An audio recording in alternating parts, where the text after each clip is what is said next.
ఓం శ్రీ గాయత్రీదేవి నమః. ఈరోజు ఆశ్వీజ మాసంలో విధియ రోజున గాయత్రీదేవి అలంకారము శ్రీ కనకదుర్గ అమ్మవారికి అలంకరించారు. అసలు ఈ గాయత్రీ మాత ఎవరు అనేది తెలుసుకుందాము. ఆమె ఋగ్వేదంలోని గాయత్రి మంత్రానికి సాక్షాత్కార స్వరూపిణి, బ్రహ్మదేవుని సహచరిణి, వేదాలను సృష్టించే శక్తి. ఇంకా రూప వివరణకు వస్తే సాధారణంగా 5 ముఖాలతో 10 చేతులతో దర్శనమిస్తుంది. 5 ముఖాలు 5 వేదాలు, 5 ప్రాణాలు, 5 తత్వాలకు సంకేతము. చేతుల్లో జపమాల, కమలము, శంఖము, చక్రము, ఖడ్గము, అంకుశము మొదలైన ఆయుధాలు ఉంటాయి. తెల్లటి వస్త్రాలు ధరించి కమలాసనంపై కూర్చొని ఉంటుంది. ఇంకా ప్రత్యేకతలు ఏమిటంటే విద్యాప్రదాత్రి, అంటే విద్య, జ్ఞానము, మేధస్సును ప్రసాదిస్తుంది. రెండవది పాప పరిహారిణి, గాయత్రి మంత్ర జపం వలన పాపాలు తొలుగుతాయి. ఇంకా మూడవది ప్రాణశక్తి అధిష్టాత్రి, గాయత్రి మంత్రాన్ని ప్రాణమంత్రం అని అంటారు.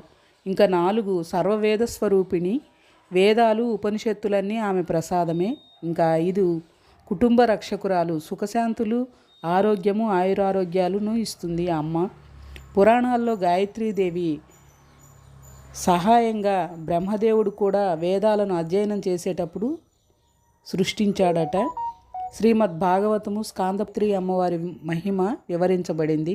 శివుడు కూడా గాయత్రి మంత్రాన్ని జపించినట్లు చెబుతారు. ఇంకా ప్రధాన మంత్రానికి వస్తే గాయత్రి మంత్రము అత్యంత పవిత్రమైనది.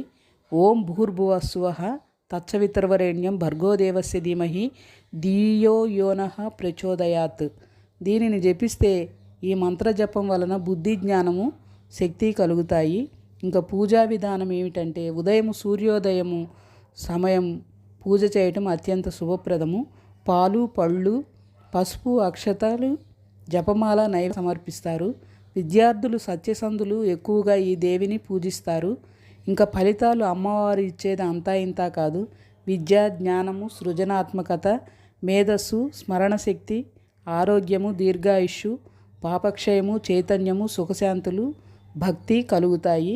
శ్రీ గాయత్రీదేవి అనేది విద్య, మేధస్సు, పవిత్రత, జ్ఞానానికి ప్రతీక. గాయత్రి మంత్ర జపం చేసి ఆమెను ఆరాధిస్తే మనస్సు పరిశుద్ధమవుతుంది, జీవితంలో దైవకృప లభిస్తుంది.